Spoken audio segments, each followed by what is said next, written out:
Hey there, warriors! Welcome to Commitment Chronicles, the ultimate boot camp for men navigating the minefield of love. This is the place where we dissect the intricate dance between men and women, exploring the secrets of what makes a woman stick with one man rather than another for a lifetime.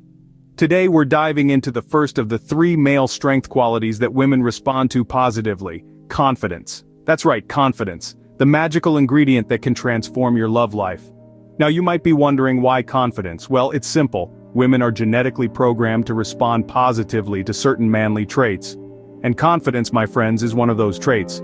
So whether you're acting it, faking it, or growing it, confidence is not just a suggestion, it's an order. Stick around. If this is of interest to you, we're on a mission to safeguard your hearts from heartbreak and chaos.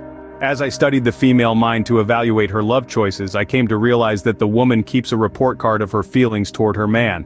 Now this isn't some sneaky, under-the-table tactic, it's just part of the natural process. Women are hardwired to respond positively to certain male strength qualities, or as we like to call them, manly traits. And as with any game, they keep score. There are exceptions, of course.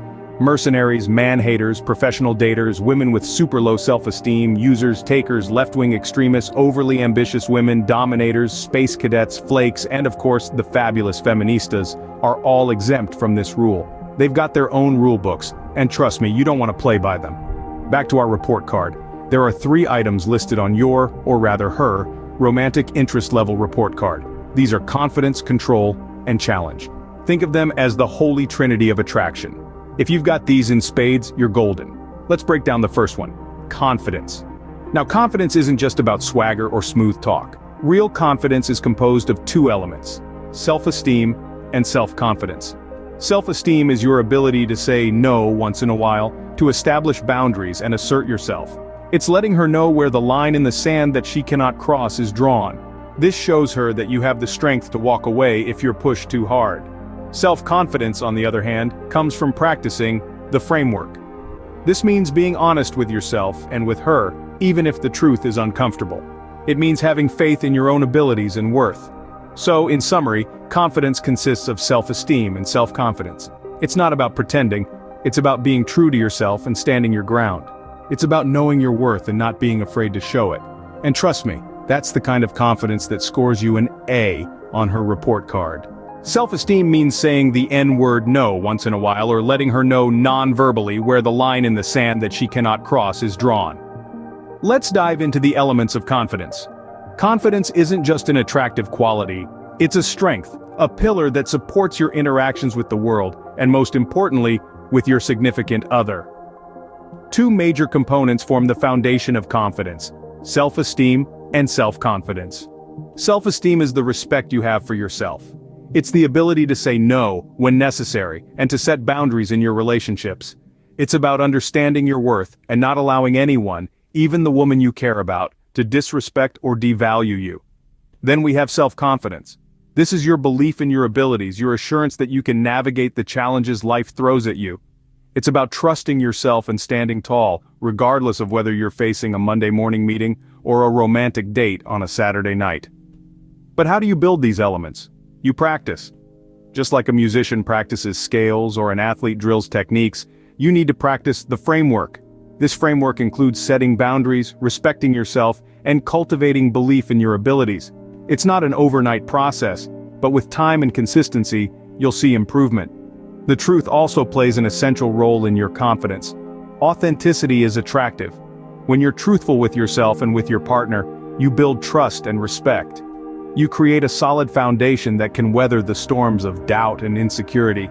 Remember, the truth might be uncomfortable at times, but in the long run, it will make you feel good, and it will strengthen your relationship. Now let's touch on a common misconception. Many believe that expressing your interest level towards Miss Right will positively affect your confidence scorecard. Contrary to what experts say, this is not always the case. It's not about how much you express your feelings, but about how you handle yourself, your confidence, your self-esteem, and your self-confidence. Your interest level toward Miss Right has little bearing on your report card despite what the experts tell you. When Obi and Simi are together, especially during the first 60 days of the relationship, she is consciously grading what he does, says, and how he acts. Picture this, folks. It's like Simi is carrying a hidden clipboard, scribbling notes. Each category on Obi's report card, which includes confidence, control, and challenge, receives a possible score of 33 and a third points.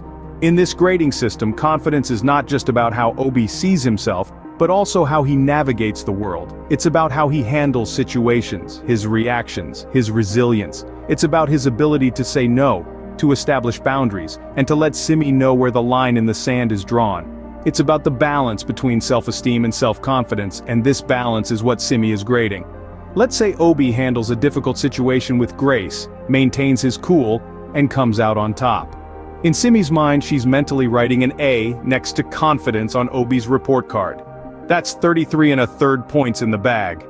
But remember, this is an ongoing test, and the scores can fluctuate depending on Obi's actions. Now I know what you're thinking. Nobody can be a superhero all the time, right?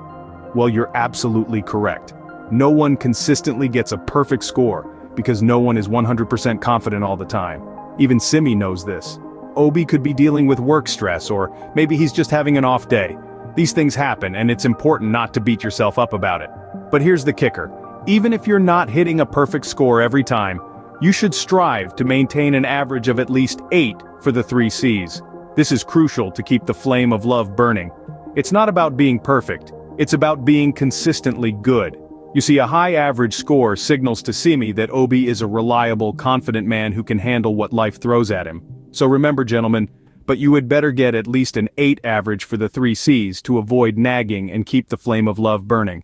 So that is it, warriors. If you enjoyed this video, please click on the subscribe and like button.